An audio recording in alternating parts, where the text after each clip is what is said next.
Welcome to The Explainer. Today, we are tackling a huge topic, WordPress security. So get this, a staggering 43% of the entire web runs on WordPress. It's insane. And because of that, it's not just popular, it's a massive, massive target for attackers.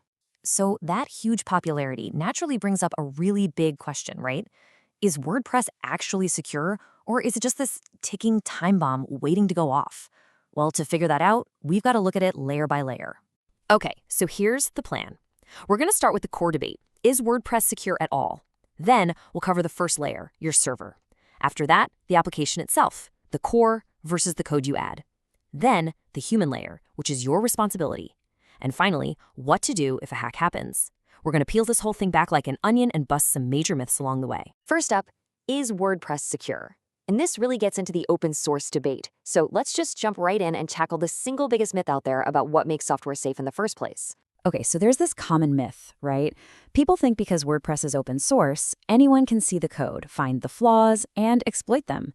It sounds logical, but the reality? It's pretty much the opposite. Security experts argue that having all those eyes on the code means vulnerabilities get found and fixed by a huge global community way, way faster than with some closed-off secret software. Now, on to the second section, the first layer, your server. And the key here is that security starts before WordPress. This is where things get really interesting, because your site's security, it doesn't even begin with WordPress itself. Nope. It all starts with your hosting environment. Think about a web application firewall, or a WAF, like a bouncer at a nightclub. It's this security filter that stands out front of your website, checking IDs and blocking any shady-looking traffic before it even gets to the door of your server. And here's a perfect, practical example of that server-level security in action. You can actually harden your login page using something called .htaccess. Basically, with a couple of simple text files on your server, you can throw up an extra password prompt before the WordPress login screen even shows up. For all those automated bots trying to guess your password, this is a massive roadblock. All right, let's move on. Section 3, the application, core versus code. This is where the real vulnerabilities hide. Now, this is where most people focus their energy, but honestly, they're often looking in the wrong place. Okay, this chart right here, it's kind of staggering, and it might be the single most important thing you see today. When people talk about WordPress getting hacked, they're almost never talking about WordPress itself. Just look at the numbers. The WordPress core, less than 1% of vulnerabilities. The real danger, we're talking 99.42% of it, comes from the third-party plugins and themes that you add to your site. And this brings us to another huge myth, the idea that a security plugin is going to be your magic fix. I love this quote from security researcher Calvin L. Kahn. The system that is potentially infected wants to monitor itself, and that doesn't work. The logic is just, it's fundamentally flawed.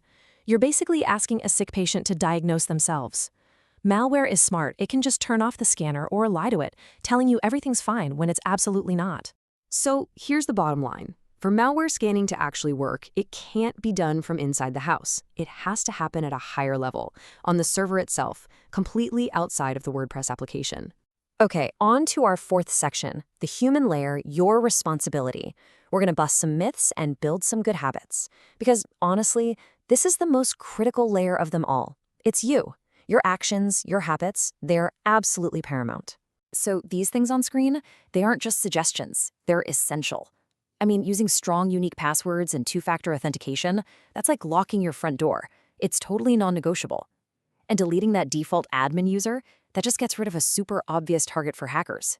And this principle of least privilege thing, it's just smart.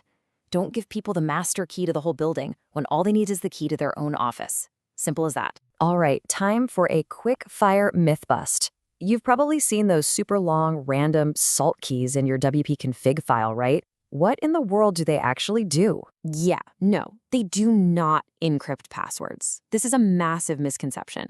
WordPress salts have absolutely nothing to do with how your password is stored in the database. Their real job is to sign your login cookies and other security tokens to keep your active session secure. Changing them doesn't make your password safer. It just logs everybody out and can actually break parts of your site. Okay, so if the salts are for securing the login cookie, what's stopping a hacker from just stealing the cookie itself? I mean, there's a common attack called cross-site scripting, or XSS, that's literally designed to do just that. And again, the answer is no. The WordPress core is smart about this. It sends your authentication cookie with a special little flag called HTTP only. All this does is tell your browser, hey, do not let any JavaScript running on this page get its hands on this cookie.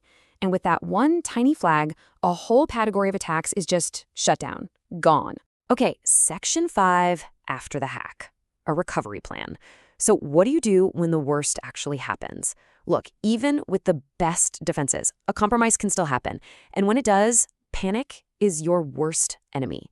Having a clear plan is what's going to get you back on your feet quickly. So if you get hacked, this is your playbook.